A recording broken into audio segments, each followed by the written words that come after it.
D'autres exemples qui peuvent nous intéresser, des exemples de changement de mœurs, de vocabulaire, tout un monde qui se change. Exemple. Les noms des universités ont changé, ou il y a de nouvelles universités. L'une d'entre elles qui porte le nom de l'université de Lumière. Bizarre, comme par hasard. Comme d'autres exemples, école du chemin de lumière. Toujours, à l'heure du jour, la lumière.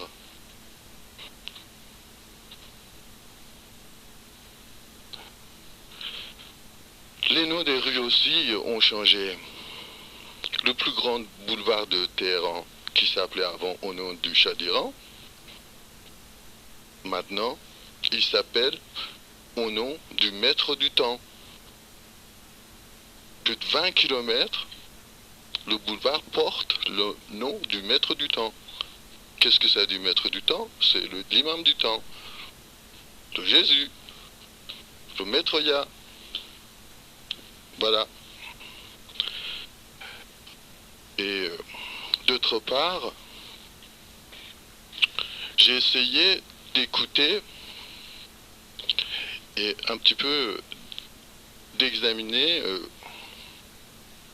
les comportements des hommes dans la rue.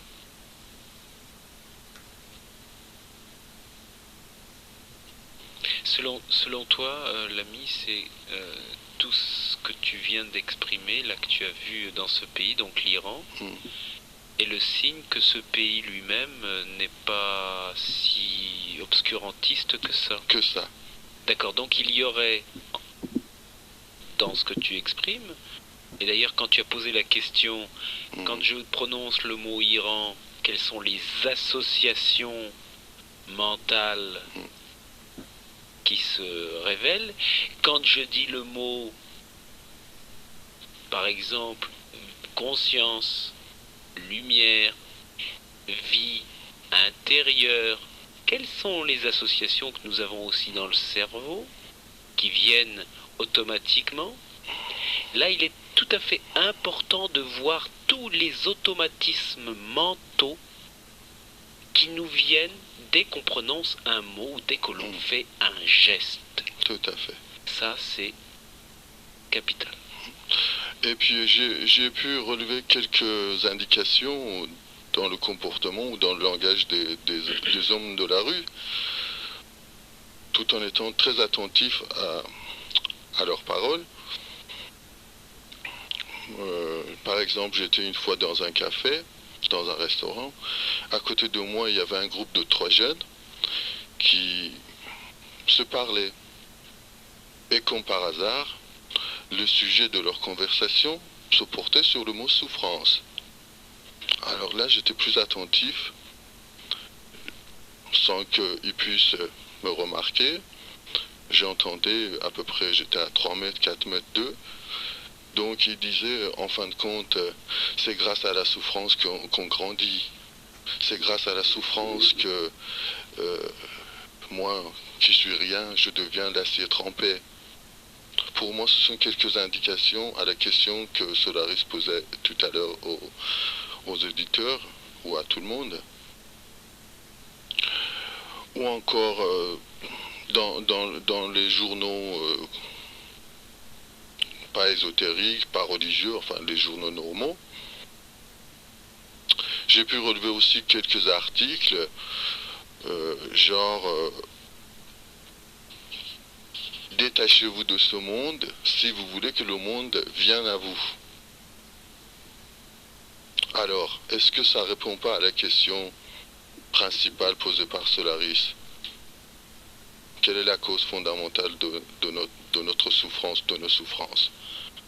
Est-ce que finalement, c'est pas une indication en disant, puisque nous, on s'est trop détaché, on s'est trop attaché à ce monde, donc on est complètement noyé dans ce monde. On n'a plus le temps de réfléchir. Pour moi, c'est une indication. Ou encore, Est-ce que ce n'est pas un manque d'amour dans le monde? Puisque encore un autre article dans un journal normal qui disait faites accroître l'amour de Dieu chez les hommes par vos paroles ou votre comportement. Est-ce que ça peut pas nous donner des indications encore? Et puis pour la fin, j'ai gardé la plus grosse surprise, puisque je veux parler d'un certain maître réveillé ou éveillé comme on veut. Même, je vous donne son nom, c'est un maître donc réveillé qui s'appelle maître Parvarande en persan. En plus, son nom révèle quelque chose de beaucoup plus profond, puisque son nom indique qu'il est élevé. Il faut être élevé pour devenir ce que lui, il est. Lui, depuis 2 ans et demi, il a son énergie cosmique en œuvre, à l'œuvre, qui travaille. Oui, il y a des journaux en Iran, il y a des magazines dans lesquels j'ai pu constater moi-même, et aussi des amis qui m'en ont parlé, il guérit les maladies incurables jusqu'à maintenant.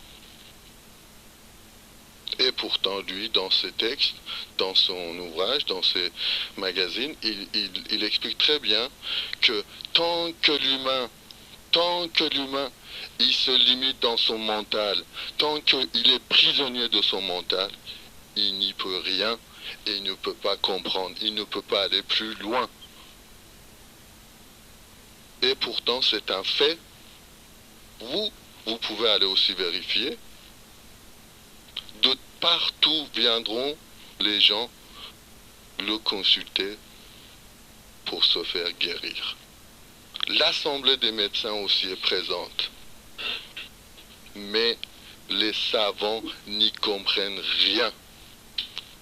D'ailleurs, actuellement, il y a beaucoup de phénomènes comme ça très surprenants, enfin si je puis dire des phénomènes, mais des incursions de quelque chose d'incompréhensible selon la mentalité. Il y a beaucoup. Et alors qu'on nous annonce beaucoup de catastrophes, beaucoup de mauvaises nouvelles, ben, il est un fait, et c'est évident, que c'est proportionnel à la bonne nouvelle. Oui, tout à fait.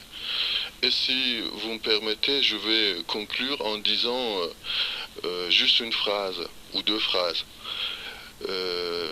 Pour moi, mon plus grand ennemi, pour moi, vis-à-vis de moi-même, c'est mon ignorance. Je ne peux pas aller plus loin. Et deuxièmement, si la lumière est descendue, ne serait-ce qu'en Iran, la lumière fait le jeu de la balançoire. Elle descend, mais de l'autre côté, ça monte. Et quand ça monte, ça fait mal. Et il faut supporter toutes les conséquences de cette montée. Voilà ce qui est pour moi ma vérité, la mienne. Rien d'autre. Merci.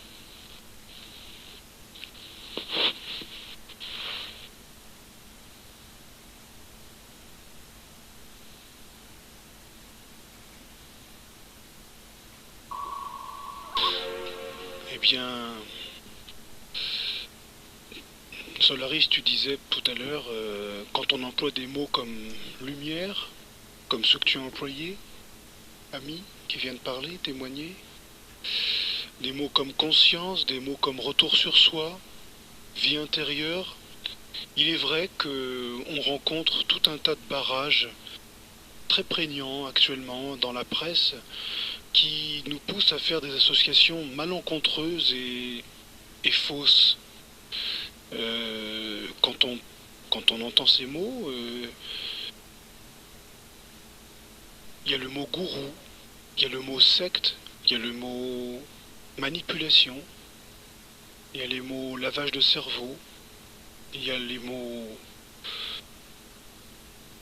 fanatisme, et voire même extrême droite, fascisme, etc. C'est-à-dire une imposture. Parce qu'il est vrai qu'il y a effectivement une recrudescence des sectes actuellement, mais il faut en comprendre la raison. Dans quoi sommes-nous? Qu'est-ce qu'un témoignage comme celui que vient nous faire cet ami nous indique? peut-être que nous sommes effectivement dans un bouleversement où tout est possible et qu'il y a effectivement un grand danger de ce qu'on peut appeler les sectes ou les gourous, les charlatans, mais qu'il est proportionnel à quelque chose qui se passe vraiment, qui est une urgence à quitter l'obsession qu'a l'être humain de porter son regard sur des solutions extérieures, peut-être à un temps fini, de chercher des solutions politiques, économiques, et que nous sommes dans une impasse au niveau mondial qui doit nécessairement nous ramener à quelque chose de beaucoup plus subtil en nous. Parce que nous sommes actuellement dans une crise où tous les vieux schémas sont remis en cause. Qu'est-ce qui fait le poids vraiment par rapport à ce qui est en train de se produire, cette accélération de l'histoire, cet éclatement du tissu social? Alors je me souviens que la semaine dernière, Soloris est intervenu et que nous avons abordé la question de la tradition. Il a notamment dit qu'il ne se situait dans aucune tradition spirituelle, il n'appartenait à aucune religion, qu'il n'était pas pour autant athée, qu'il se situait en dehors de tous ces positionnements de conscience ou de pensée, et que ça l'a amené à réfléchir sur ou à exprimer sa compréhension de ce que c'est que la tradition. Et qu'il fallait faire une distinction entre spiritualité véritable et puis religion. Mais sans que lui-même se positionne quant à cela véritablement. Et cela, de la même manière avec ce qu'on appelle le New Age, qui est effectivement une émergence de quelque chose qui se cherche, alors effectivement avec beaucoup de confusion, beaucoup de charlatans, de choses de seconde main, et puis peut-être derrière quelque chose qui correspond à une nécessité tout à fait intime de l'univers lui-même, qui est une nécessité évolutive. Et là encore, Solaris ne s'est pas prononcé sur qui il est, dans quelle mouvance, est-ce qu'il souhaite être initié à un mouvement, est-ce que cette marche s'inscrit, cette marche qui aura lieu demain à 9 heures à partir de Beaubourg, qui est une marche fraternelle, de rappel à l'homme essentiel, par-delà toute appartenance politique, religieuse ou spirituelle, est-ce que cette marche s'inscrit dans ce qu'on appelle le nouvel âge? Est-ce que Solaris est-il un éveillé qui descend dans la rue pour apporter quelque part les germes d'une révolution sociale? Tout ça, il n'y a pas répondu. Mais un témoignage comme celui que vient de nous faire cet ami, là, dans le studio, m'amène à lui poser cette fois-ci la question, y a-t-il réellement l'émergence d'une conscience nouvelle qui n'est plus, qui ne concerne plus quelques initiés, mais bien la terre entière et l'humanité tout entière? Que ce soit en Iran, en France, aux États-Unis, au Cambodge, où il me semble bien que récemment il y a des bonzes qui sont descendus dans la rue pour lutter contre l'oppression politique.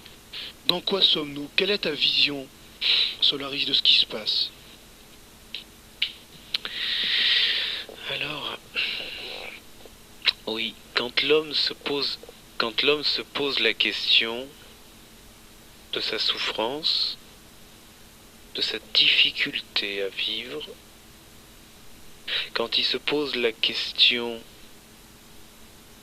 intensément, cette question vient d'une intensité d'électromagnétisme. Tout est électromagnétisme. La vie est énergie. Tout l'homme, tout l'univers est électromagnétisme. Alors, à partir de la question est un concentré d'électromagnétisme qui interroge en soi l'univers. Le courant s'interroge lui-même.